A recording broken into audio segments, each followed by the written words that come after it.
আর চুরি করবি? হ্যাঁ করবি চুরি, করবি চুরি আর করবি তুই? আমাদের বাড়িতে তো ঢোকার সাহস হলো কি করে? হ্যাঁ তো বন্ধুরা, এটা তো আমাদের মিষ্টি অনুরানীদের বাড়ি। আর দেখো, অনুরানী তো অনুরানীর মায়ের সাথে আর মাসিমণির সাথে আজকে ঘুমো ঘুমো করছে, কারণ অনুরানীর বাবা তো আজকের বাড়িতে নেই কাজের জন্য। শুভদা তো কয়েকদিনের জন্য বাইরে গেছে। আর এদিকে বাইরে তো রাত গড়িয়ে ভোর হতে চললো। ও বাবা, ই বাবা, কার পা দেখছি? একটা মুখোশ পরা লোক। কই চলো তো দেখি, চোর না তো? হ্যাঁ হ্যাঁ, অনুরানীদের বাড়িতে তো চোর এসেছে দেখছি। যাই বাবা, এই বাড়িতে যাই। সারা রাত ধরে ঘুরতেছি গো, একটা বাড়িতে কিছু পেলাম না। এই বাড়িতে মনে হচ্ছে অনেক কিছু পাবো আমি। যাই আগে তো গিয়ে দেখি। আর মনে হচ্ছে কেউ এখন উঠেনি এই বাড়িতে। এখনো বাড়িটা ফাঁকা আছে মনে হচ্ছে। যাই তাড়াতাড়ি কি করে সাবার করে নিয়ে বাড়ির থেকে। এটা তো মনে হচ্ছে রান্নাঘর। ওরে বাবা রে, রান্নাঘরে তো চাল ডাল দেখছি তো বহুত কিছু আছে।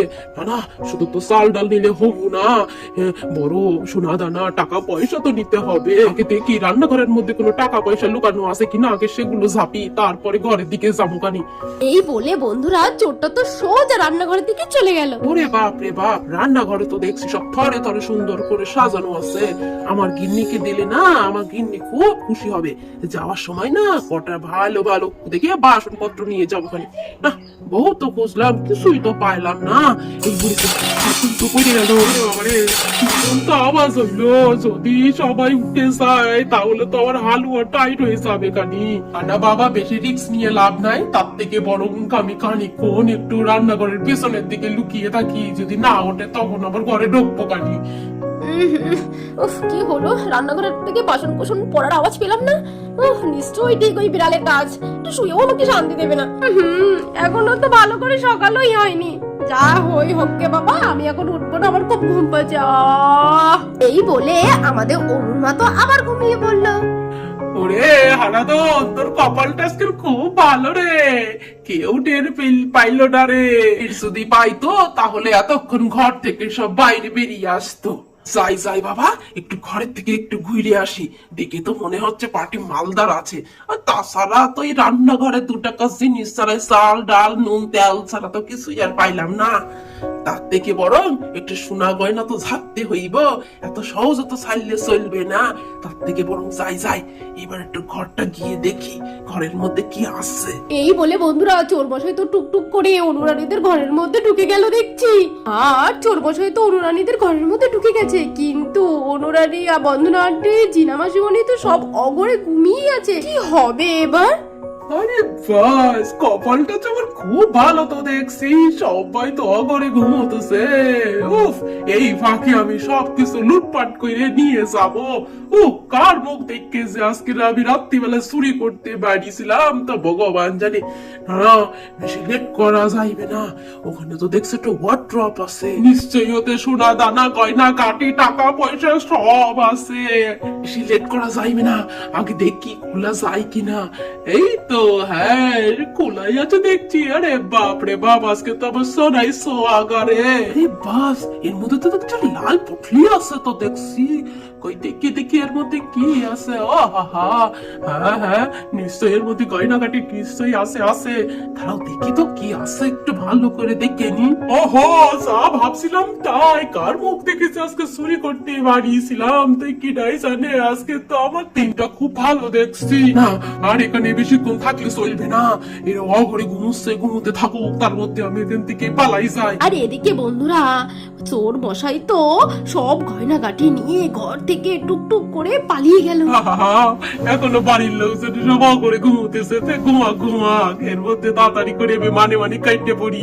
এদিকে বন্ধুরা, যখন চোর মশাই সব সোনা দানা চুরি করে পালাচ্ছিল, তখন আমাদের রাধিকা তো তেড়ে আসলো চোর মশাইয়ের দিকে। ওরে বাপ রে বাপ, এ কোন ছিল? এ গরু বিচ্ছু গরু, এ তো আমার দিকে তেড়ে আসতিছে দেখছি।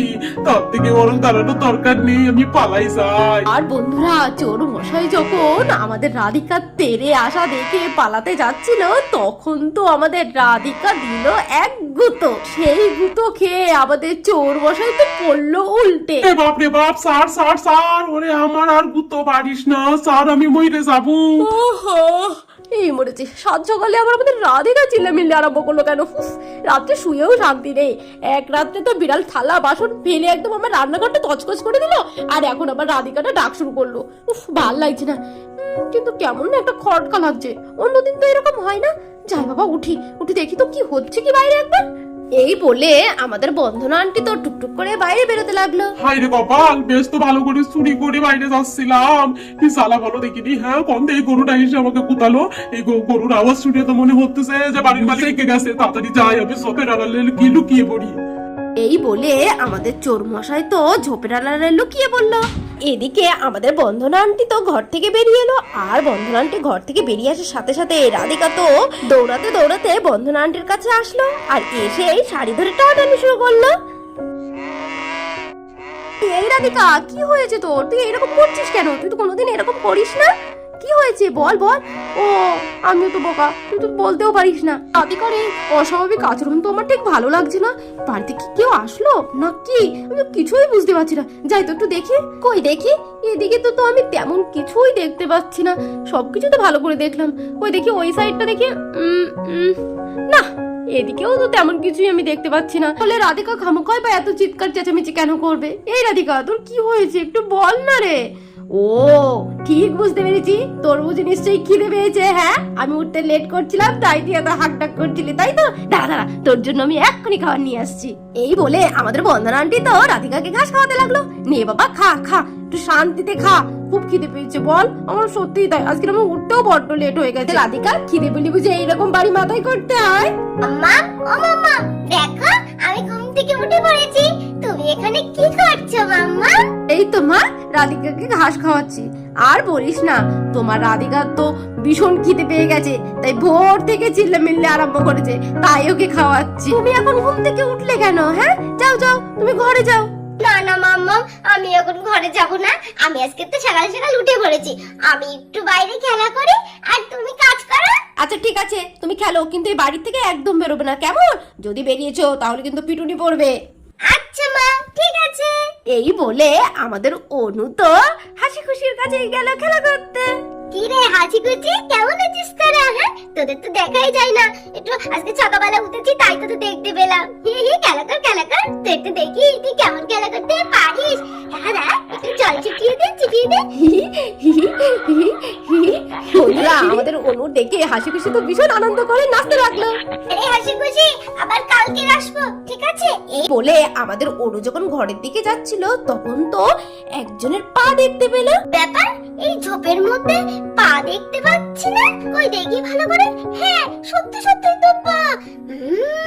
যাই বাবা, শিগগিরই মামামকে ডেকে নিয়ে আসি। ওদের বাড়িতে মনে হচ্ছে নিশ্চয়ই কেউ এসেছে, ওই জন্য রাধিকা এত ডাকাডাকি করছিল। যাই যাই বাবা, মামামকে ডাকি। মাম্মা, ও মামাম, মাম্মা, ও মামাম, ও মাসিমণি, জানো মাসিমণি, আমাদের বাড়িতে না সত্যি সত্যি কেউ একজন এসেছে। আমি যখন হাসি খুশির সঙ্গে খেলা করছিলাম, খেলা করে যখন ঘরের দিকে ফিরছিলাম, তখন যেন একজনের আমি পা দেখতে পেলাম। ওই রান্নাঘরের পিছনে ঝোপের মধ্যে বসে আছে। চলো চলো, তোমরা গিয়ে দেখবে, চলো। এই অনু, সকালবেলা উঠে কি আবল তাবল বকছিস বলতো? হ্যাঁ, সকালবেলা যে আমি সমস্ত সবকিছু দেখে এসেছি, কেউ যে কোথাও ছিল না। যা আগে গিয়ে পড়তে বস। সকালবেলায় পড়তে বসবে তা না, এদিক ওদিক ঘুরে ঘুরে বেড়াচ্ছে। মাসিমণি, মাসিমণি দেখো না, মামাম তো আমার কথা বিশ্বাসই করছে না। আমি সত্যি সত্যি বলছি, আমি দেখেছি। চলো না একটু আমার সাথে, তুমি গিয়ে দেখবে। আচ্ছা অনু, আচ্ছা ঠিক আছে ঠিক আছে, চল আমি তোর সঙ্গে গিয়ে দেখে আসছি। ওই দেখো মাসিমণি, দেখতে পাচ্ছ? ওই দেখো পা দেখা যাচ্ছে। কই দেখি অনু। ও মা, তাই তো, সত্যি সত্যি ওটা তো একটা বড় মানুষের পা মনে হচ্ছে। তুই তো ঠিকই বলেছিস অনু, নিশ্চয়ই তাহলে কাল রাতে আমাদের বাড়িতে চোর এসেছিল। চল চল, শীঘ্র চল, দিদিভাইয়ের সাথে গিয়ে বলি। এই দিদিভাই তুই ওর কথা বিশ্বাস করিসনি কেন? হ্যাঁ, আমি সত্যি সত্যি নিজের চোখে গিয়ে দেখে আসলাম। সত্যি সত্যি রান্নাঘরের ওই চোপের পিছনে না একটা বড় মানুষের পা দেখা যাচ্ছে। নিশ্চয়ই আমাদের বাড়িতে না কাল রাত্রের বেলায় চোর এসেছিল, বুঝতে পেরেছিস? অনেকগুলো কয়েন আমি হাতে দেখলাম। ওগুলো তোর কয়েন না তো? কি বলছিস কিছু না? হ্যাঁ তুই দাঁড়া তো, আমি একটু গিয়ে দেখে আসি। কি বলে আমাদের বন্দনা আন্টি তো চোর মশাইকে দেখতে গেল। ও মা গো, এ তো সব আমার গয়না। আমার গয়না কিনা তুই চুরি করে নিয়ে পালাচ্ছিস? দাঁড়া দাঁড়া, তোকে আজকে আমি ধরেই ছাড়বো। ওরে এই যে না, আরে সত্যি সত্যি ওগুলো তো আমারই গয়না। তো দাদা ভাই আমার বিয়ের পরে একের পরে এক সব সুন্দর সুন্দর গয়নাগুলো বানিয়ে দিয়েছিল, আর সেই সব গয়না কিনা ও চুরি করে নিয়ে পালাচ্ছিল। এটা আমি সহ্য করবো না, ওকে আমি ধরেই ছাড়বো। দেখিস কি করি এমন দিনে না তো দাদা ভাইও নেই। শোনজি না, আমার মাথায় না একটা বুদ্ধি এসছে। হ্যাঁ, আমি না রান্নাঘরেতে গিয়ে একটা হাড়ি নিয়ে গিয়ে না চোরের মাথায় ঢপ করে বসিয়ে দেবো। তারপরে চোর যখন কিছু দেখতে পাবে না, তখন তুই না ফট করে ওই চোরের হাত পা গুলো বেঁধে ফেলবি। হ্যাঁ রে অনু, মা তোকেও কিন্তু একটা কাজ করে দিতে হবে। হ্যাঁ, যখন মাসিমণি হাত পা বাঁধতে শুরু করবে তখন না তুই এই চোরের হাত থেকে না ওই সোনা গয়নাগুলো নিয়ে দৌড় মারবি। ঠিক আছে? পারবি তো মা? আর পর না দেখিস চোরের অবস্থা না কি বেহাল করে ছাড়ি। হ্যাঁ রে দিদি ভাই, তুই একদম ঠিক বলেছিস, চল চল। আর এদিকে আমাদের বন্দনা আন্টি তো রান্নাঘরেতে গিয়ে একটা বড় হাড়ি নিয়ে আসলো চোরের মাথায় ফেলবে বলে। তারপর আমাদের বন্দনা আন্টি তো চোরের মাথায় হাড়িটা ফেলবে বলে আস্তে আস্তে গুটি গুটি পায়ে গিয়ে ঢপ করে চোরের মাথায় গিয়ে হাড়িটা ফেলে দিল। এই তো ফেলে দিয়েছি, নে আমাদের বাড়ি থেকে তুই চুরি করবি? হ্যাঁ, এই কেডা রে, আমার মাথায় হাড়িটা ঢুকিয়ে দিলি রে কেডা? আমি তো কিছু দেখতে পাচ্ছি না রে। এই যে না, শিগগিরই চল, আমি চোরের মাথায় না হাড়িটা দিয়েছি। শিগগিরই চল, না হলে পালিয়ে যাবে, ওকে বাঁধতে হবে। আর ওগুলো তুই শিগগিরই আয়। দিদি ভাই চল চল চল। দেখো বন্ধুরা, আমাদের জিনামাসিমণি তো চোরটাকে ভালো করে বেঁধে ফেলেছে, আর আমাদের বন্ধনের খুবই তো রেগে আছে, লাঠি সোটা নিয়ে হাতে দাঁড়িয়ে আছে, কারণ চোরটাকে মারবে বলে। মারবে নাই কেন বলুন তো? হ্যাঁ, বন্দনা আন্টির সমস্ত গয়না নিয়ে পালাচ্ছিল যে। মামাম দেখো, চোরের কাছ থেকে আমি সব গয়না কিনে নিয়েছি। ঠিক কাজ করেছিস মারে, তাড়াতাড়ি যা ঘরে গিয়ে রেখে আয় ওগুলো। তোর এত বড় সাহস? হ্যাঁ, তুই আমার গয়না চুরি করতে এসেছিস? হ্যাঁ দাঁড়া, তোর একদিন কি আজ আমার একদিন, তোকে আমি দেখিয়ে ছেড়ে দেবো। এই নে দেখ কেমন লাগে। হ্যাঁ, তুই এত বড় সাহস? ওরে বাবারি, খুব লাগতেছে গো। ওরে বাবারি, আর করুন নাই, আমাকে সাইরা দাও। খুব লাগতেছে, আর আমি চুরি করুন নাই, আমাকে সাইরা দাও। এই বলে আমাদের বন্ধুরা তো উদম মারলো চোরটাকে। আরে এই যে ভাই, কি ভাই শোন, আরে আর মারিস না। ছাড়বো না ওকে, না আজকে মেরেই আমি ছাড়বো, বুঝলি তো? জিনা, তুই আমাকে ছাড়বি? ওকে আজকে আমি মেরে ফেলবো। আমার বাড়ি থেকে চুরি করে আমার গয়না নেওয়া, ওকে আজকে আমি বার করে দেবো। আরে দিদি ভাই, একবার অন্তত আমার কথাটা শোন, তুই যত মারছিস সুতরাং মরে যাবে। তখন না কেসটা তুই খাবি, বুঝলি তো? উল্টো করছো না, তখন গলা ধরে দেখে না। আমার একটা কথা শোন, বরং পুলিশের কাছে ফোন করে পুলিশ এসে ওকে নিয়ে যাবে, যা শাস্তি দেওয়ার ওরাই দেবে। আইন নিজের হাতে তুলতে নেই। এই মরছে, হ্যাঁ বাড়ির মালকিনরা তো আমাকে পুলিশে দেবে বলে ভাবতেছে গো। পুলিশে দিলে তো আমার রক্ষে থাকবে নাই গো। কথাই আছে না, পাবলিকের এক ঘাট পুলিশের 100 ঘাট সমান। না, এখান থেকে পালাতে হইবে।